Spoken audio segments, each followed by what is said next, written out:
Is this the Project Z? Yeah, this is a new Project Z, eh? That's a new 1 ounce Project Z. That's so heavy. originally we came out with 3/8 and a half in it, and now it's 3/4 and 1 ounce also. Right. So my first question is, chatterbait, why is it so good? What's the reasoning behind the chatterbait? Talk a little bit about why do you guys throw it? Why do you guys go to the chatterbait? Right. What's the reason? Well, I mean, it works, obviously. Right. Why does it work? That's a good question. I don't know why. I tell you one thing about a chatterbait is it's very versatile, right? Okay. And that's why we came out with bigger sizes, because it's not it doesn't have a very small window when it works, right? I can use a chatterbait year round. And so with its heavier ones, now I can start presenting it to fish that were 15, 20 foot deep that I couldn't get my smaller chatterbaits to them. They'd still bite them, but now you got a heavier one, you can get it down to them. Okay.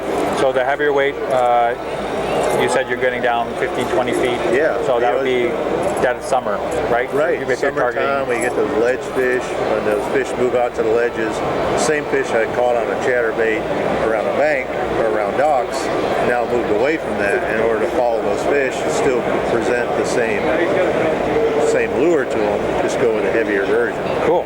And I know you've got the Chatterbait Pro, which is like a round head with a skirt with a guard, weed guard on it, right? I don't know if that one's still made any longer. The Chatterbait Elite is another one. They have the original, the Project Z's, and then there's also custom chatterbaits, one with Tackle Warehouse, which comes with a 4-aught hook, and one for Bass Pro Shops that comes with a 5-aught hook, which have different skirts, banded skirts, a little bit different look to them that are made just for those retailers. Okay. Why would somebody go with Tackle Warehouse chatterbait then? What's the difference between the hooks? Personally, I like the 4-aught hook for most applications. Okay. I think you need to use a more limber rod with it to hook the fish. The thing about a chatterbait, a lot of people don't understand, is this blade is riding like this. That has to come out of that fish's mouth before you can hook it. So a limber rod allows that blade to come out. Instead of pulling the bait out fast, it drags and is going to catch deeper in the fish's mouth. So a lighter rod, really not a big hook set, really important. Even more important with a 4-aught hook in it. But I think it hooks them better, and it's a lot more weedless. You can skip it under docks. You can actually use like a crankbait and hit dock pilings with it. Whereas the 5-aught hook, you're going to get hung up a lot more than you would with that 4-aught hook that's just considerably shorter. Because it's also got a little bit of a bigger opening, right? The 5-aught hook's going to have a little bit bigger bite, but the biggest thing is it sits back further, so it tends to roll over and hook stuff. Because your blade's going to give you a little bit of protection as you're working the bait, but the further back your hook gets, more likely something is to get in between it. But in turn to hook the fish, it's more important to use a more limber rod and not set the hook when you get a bite, but rather just start reeling. Cool. Yeah. The biggest differences in the chatterbait, the original chatterbait, is this is still the same. We really haven't changed this blade. That blade design and the action that it has, we never really messed with it. We just try to improve on what was already existing by adding a better keeper, a better quality hook. Right. And then this year here we got the new line tie here. Instead of having the snap, which had a tendency to open up, especially on a bigger fish, these here are not going to open up. It's a twisted wire, and there's nothing there for the line to get hung on as well. So I mean, it's just kind of we just keep evolving, keep improving it without changing. What was great about it was the action and what the fish like. Yeah, different. Another change also is that the Project Z's, the first one did not hit the head. The blade does not hit the head. Yeah. So it's a little bit more silent, but it's the most free blade movement we've seen with any of them. In that it's going to be really great with the 3/4 1 ounce because you can fish it really deep and really slow. The blade never cuts out. It's really consistent. Thumps harder than any chatterbait out there, which there's definitely times like a Chatterbait Elite that doesn't thump as hard is going to be better than one that does thump hard. Yeah, and on the Elite, it has a tendency to work even on a fall. Whereas some of the other ones with not as much weight, they almost kind of glide down. It's kind of die out. Whereas with the heavier one, it still works itself because it has so much weight in the way it's gliding. Have you had any bites on the fall with the chatterbait? Yeah, I mean, when it comes to bass fishing, things that are falling, you better be paying attention because that's most of the time when you're going to get a bite. Very cool.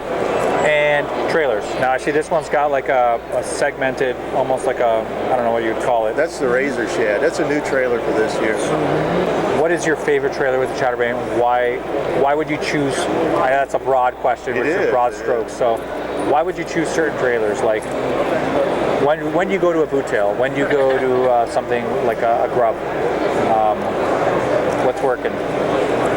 I've gotten to have a lot of confidence in that, where that's become my favorite trailer. I've thrown it for about a year as a prototype. I throw that more often than not. When water's really cold or dirty, I go to something that has more bulk, like the Turbo Cross. It's a big twin tail. You can really slow the bait down more. For smallmouth and spots, I still like something with a paddle tail like the Diesel Minnow. Just more action back there. The one thing about this style trailer, though, the reason we developed this is it doesn't fight the blade at all. If you get a boot tail, you're actually working against each other. You can feel a different deadness to the bait with a swim bait tail on there. It does limit some of the vibration, whereas this, it's as free as it can be because that's just hanging back there, flopping it just sort around. of follows along with the action that's presented in front of it. It's almost the tail instead of the tail wagging the dog, the other way around. Oh, makes sense. What's good about a chatterbait is you can try all kinds of, you can put craw trailers, you can put minnow trailers, you can put the original trailer that comes with just the twin tail on there. It really makes it limitless, and you can go with bigger sizes. I mean, I put 6-inch swim baits on the back of these things in order to give it a bigger bulk and a bigger look to it, and none of it's wrong. None of it's like, no, don't use this. And you got to go through the trial and errors, try it out, and see which one their fish are like, you know? Yeah. Give them all a try, but don't be afraid to try any type of trailer, even no trailer. I was going to ask about that. I know for a fact a couple of guys that fish the chatterbait with nothing on it, and they said it works great. Yes. And they said it saves money, works great. I don't have to waste, use my soft plastics on it, and it still catches fish for them. Right. What do you think of that? Smaller profile, there's definitely a time for it. And conversely, I also throw in quite a bit without a skirt and just a trailer on it.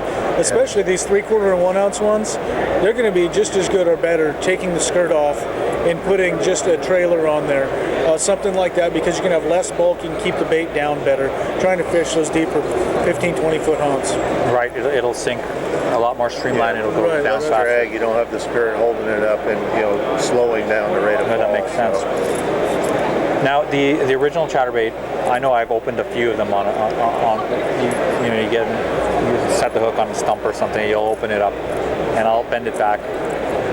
Are these hooks different? Is this a completely different hook? Yes, it's a very beefed up, it's a heavier gauge premium hook. They've got mustad hooks on them, and this one right here is, as you can tell, trying to open it up right there, you got a better chance of breaking your line than you do opening that hook up. Okay. And that's something that we wanted to do, because when it comes to some of these areas we go, we're not fishing for 2-pound fish. We're fishing for limits of 4 and 5 pound fish. And if you get your heart broke by a 5 or 6 pound fish and you see your hooks opened up, this right here alleviates that problem. Nice. Really, the original chatterbait caught a lot of fish, but I still have some at home that you're welcome to. And the ones we have now are so much better. They're just new and improved. I mean, the blades even have more flash to them now. We have colored blades, better keepers, better skirts, better hooks. Just everything about them is better. And just looking at this bait, do you guys trim, like this has two different lengths, right? Do you guys ever trim the skirt on the chatterbaits, or do you just use them?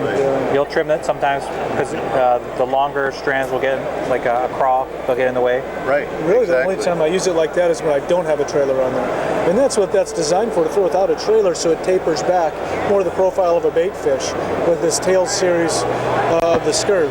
So when I'm using a trailer, I always cut the back end of that off, personally.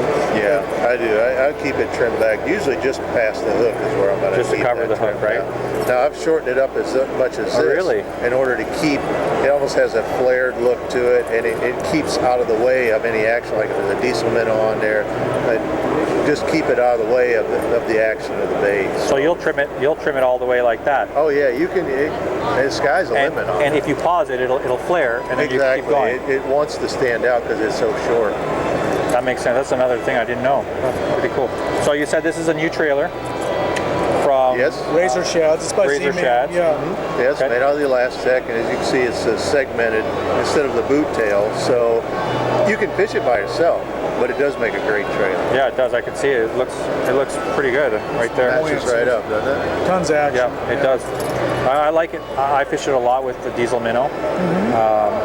It's a shorter boot tail than most, because most of the other paddle tails are a little bit longer. I like the Diesel Minnow because it's a little bit shorter, and I'll actually trim the skirt too right to the hook, and I'll trim it, and it does great. Yeah. I mean, I'll just run it over a weed bed and just drop it, and just right at the edge, is just come out and smoke that thing. Kind of like David said, there's not a lot wrong you can do with it. This is, you know, a good bait just to throw on the back of it, take the skirt off and throw it like that when you want a smaller profile, but there's no bait out there that vibrates, really doesn't make any noise, vibrates through the water, and yet is erratic too at different speeds and fairly weedless. So some anglers are hesitant to throw the chatterbait because they think it's either too loud. What do you say to them? Like, I mean, they say, oh, it's too loud, it's never going to catch fish, it's too noisy, it doesn't look real. Well, I think its track record has proven otherwise. It's caught way too many fish, and I've used it to catch everything. I've used it saltwater fishing to catch redfish, and catch, you name it, any type of fish. So you've used it saltwater fishing for redfish? Yes, redfish, absolutely love it. Nice. And it's done well. Cool. Yes. Awesome. It's showing its power all over the country at any time of year. It's just caught them everywhere. Even smallmouth tournaments. When it first came out, everybody said, oh, smallmouth won't bite that. And I remember up at Lake Champlain, one of the first tournaments I'd heard about this, there was a couple of guys in the top 10 throwing a chatterbait up there for smallmouth. And like a full size or something? Full size smallmouth, yeah, with a big trailer on it, yeah. Huh. And they were catching big smallmouth. I would think for a smallmouth you'd throw like a mini or something You like would that. think so, but you would think trying to catch 4 or 5 pounders, they'll still- it changes things. Yeah. They'll still put it in their mouth. Yeah. Wow. Cool.